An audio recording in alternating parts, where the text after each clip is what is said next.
पथरिया, एक शांत हरा भरा गांव जहां हर सुबह उम्मीद की खुशबू लेकर आती थी। इसी गांव के एक छोटे से कच्चे घर में रहता था नीलकंठ, एक गरीब लेकिन सच्चा लड़का। नीलू बेटा, सूरज सिर पर चढ़ गया, अब घर चलो, तुझे आज एक नई कहानी सुनानी है। फिर से खजाने वाली? दादी हंसते हुए, आज वो वाली सुनाऊंगी जिसमें एक लड़का जंगल में गया था, अकेला। दादी, बहुत समय पहले की बात है बेटा, जब जंगलों में इंसानों का डर नहीं, सिर्फ प्रकृति का राज चलता था। उस वक्त एक छोटा लड़का था, ठीक तेरे जैसा, मासूम लेकिन बहादुर। उसका नाम क्या था दादी? दादी, नाम तो कोई भी हो सकता है, पर उसकी कहानी अनमोल है। उसने सुना था कि गांव के पश्चिम वाले पहाड़ के पार एक जादुई खजाना छुपा है, पर जो भी गया कभी लौट कर नहीं आया।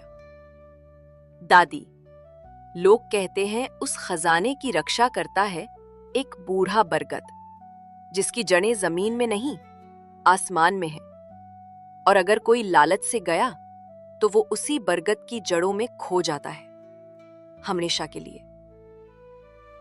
दादी, क्या वो लड़का खजाने तक पहुंचा? वो तो कहानी के अगले हिस्से में पता चलेगा, पर याद रखना नीलू, असली खजाना कभी सोने चांदी में नहीं होता। उस रात दादी की कहानी नीलकंठ के दिल में कहीं गहराई तक उतर गई। वो सोया तो जरूर, पर उसका मन अब नींद से दूर था। सपना शुरू होता है एक धुंधला जंगल। नीलकंठ अकेला चला जा रहा है, चारों ओर पेड़ फुसफुसा रहे हैं। एक रहस्यमयी गुफा सामने दिखाई देती है। तभी राक्षस की गूंजती आवाज आती है, सिर्फ वही अंदर जा सकता है जिसकी नीयत साफ हो। नीलकंठ धीरे धीरे गुफा की ओर बढ़ता है। तभी अचानक जोरदार आवाज होती है और उसकी आंखें खुल जाती हैं। मुझे जाना होगा, देखना होगा कि वो कहानी कितनी सच्ची है। वो चारपाई से उठता है, एक पुराना थैला निकालता है। उसमें एक रस्सी, रोटी, पानी और अपनी दादी की दी हुई लकड़ी की माला रखता है। दादी पूछती है, कहाँ जा रहा है रे सुबह सुबह? जिस कहानी के तूने पन्ने खोले दादी, अब मैं उसका आखिरी पन्ना खुद लिखूंगा। दादी उसे देखती हैं, थोड़ी हैरानी, थोड़ी चिंता और एक गहरी मुस्कान के साथ। दादी, तो ले जा ये माला, ये तुझे सही गलत में फर्क दिखाएगी, पर याद रख बेटा, सबसे बड़ा राक्षस हमारे अंदर होता है, लालच का। नीलकंठ दादी के पैर छूता है और गांव से बाहर जंगल की ओर चल पड़ता है। नीलकंठ बबलू के पास जाता है। बबलू, तुझे एक बात बतानी है। तू इतना गंभीर क्यों है भाई? मुझे सपना आया, कोई परी थी, उसने खजाने की गुफा बताई। तू पूरा फिल्मी हो गया है। मजाक नहीं कर रहा बबलू, मैं जा रहा हूं, तू चलेगा? बबलू कुछ देर चुप रहता है। अगर तू सच में जा रहा है तो मैं भी साथ हूँ। दोस्ती सिर्फ हंसी में नहीं, डर में भी निभाते हैं। दोनों लड़के जंगल की ओर बढ़ते हैं, हाथ में लाठी, कंधे पर झोली। जंगल घना होता जा रहा है। जैसे जैसे वो जंगल में घुसे, हर कदम डर से भरा था। लेकिन नीलकंठ के भीतर एक शांति थी, शायद उसे खुद पर भरोसा था। ये रास्ता हमें कहाँ ले जाएगा? ये तो और भी अंधेरा हो रहा है। दादी कहती थी, अंधेरे के बाद ही रोशनी होती है। अचानक सामने एक बूढ़ा बाबा प्रकट होता है, सफेद दाढ़ी, कमर झुकी हुई। तुम दोनों यहाँ क्या करने आए हो? हम नेकी का खजाना ढूंढने आए हैं। हर खजाना पाने की कीमत होती है। क्या तुम त्याग के लिए तैयार हो? हाँ, अगर वो दूसरों के भले के लिए। बाबा मुस्कुराता है और एक पत्थर की ओर इशारा करता है। जहां शेर पहाड़ पर बैठा हो, वहीं गुफा छिपी है, लेकिन याद रखना, वहां सत्य की परीक्षा होगी। थोड़ी दूर आगे जाने के बाद उन्हें झाड़ियों के पीछे एक ऊंची पहाड़ी, उस पर उभरी हुई शेर की आकृति दिखाई देती है। नीलकंठ, देख, दादी सच कहती थी, वो शेर। यही वो पहाड़ है, इसी के नीचे गुफा है। दोनों चट्टानों को हटाने की कोशिश करते हैं, तभी सामने आता है बड़ा पत्थर जिस पर लिखा है, जो सत्य के साथ है वही इस दरवाजे को पार कर सकेगा। मैं किसी लालच से नहीं आया, सिर्फ अपने गांव की भलाई के लिए आया हूँ। जोरदार आवाज होती है। दरवाजा धीरे धीरे खुलता है। दोनों ही गुफा के अंदर जाते हैं।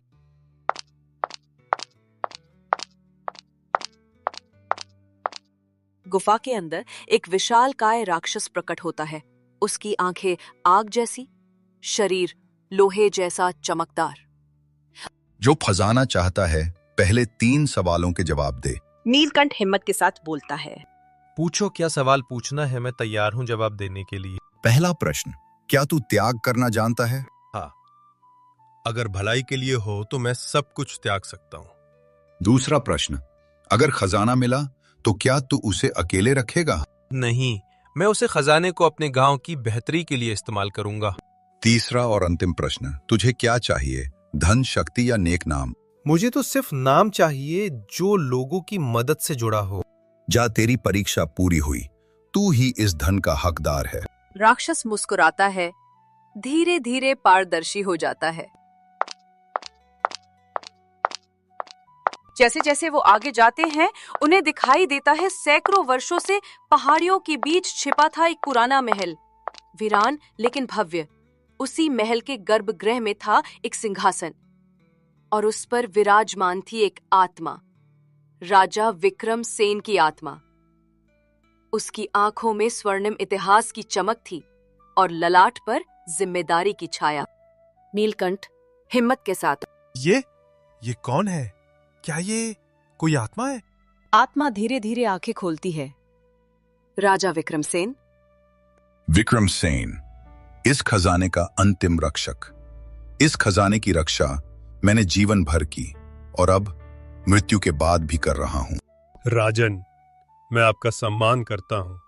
मुझे एक खजाना गांव की बेहतरी के लिए चाहिए। बहुतों ने यही कहा, लेकिन उनका उद्देश्य था लोभ।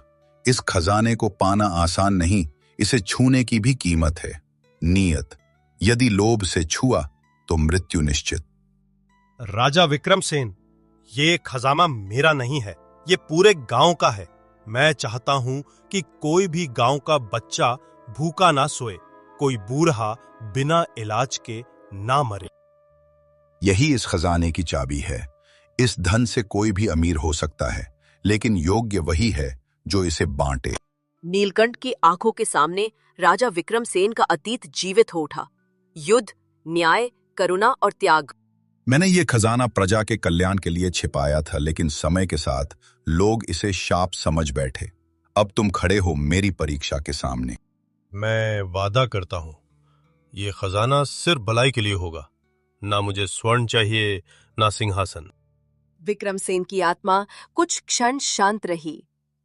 फिर उन्होंने सिंहासन से उठकर नीलकंठ के पास कदम बढ़ाया। नीलकंठ, तुमने मेरी आत्मा को शांति दी है।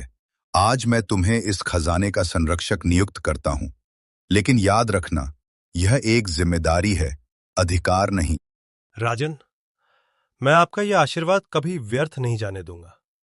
ये खजाना उन हाथों तक पहुंचेगा जिन्हें वास्तव में जरूरत है। राजा विक्रम सेन की आत्मा एक अंतिम बार मुस्कुराई और फिर एक तेज रोशनी में विलीन हो गई। कमरा शांत हो गया, लेकिन नीलकंठ का हृदय गर्व और जिम्मेदारी से भर गया था। गुफा के बाहर बिजरंगी अपने तांत्रिक के साथ। उस छोरे ने गुफा खोल दी, अब समय है अंदर जाने का। तांत्रिक चेतावनी देते हुए। याद रख, जो छल करेगा वो खुद नष्ट हो जाएगा। ये गुफा न्याय करती है। अरे, तू यहां क्या कर रहा है? हट, ये खजाना अब मेरा है।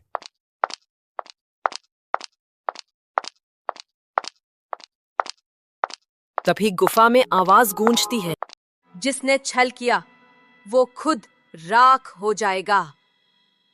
अचानक बिजरंगी के चारों ओर आग की लपटें उठती हैं। वो चीखता है, ये मेरा था, मुझे मत ले जाओ। कुछ ही क्षणों में वो राख में बदल जाता है।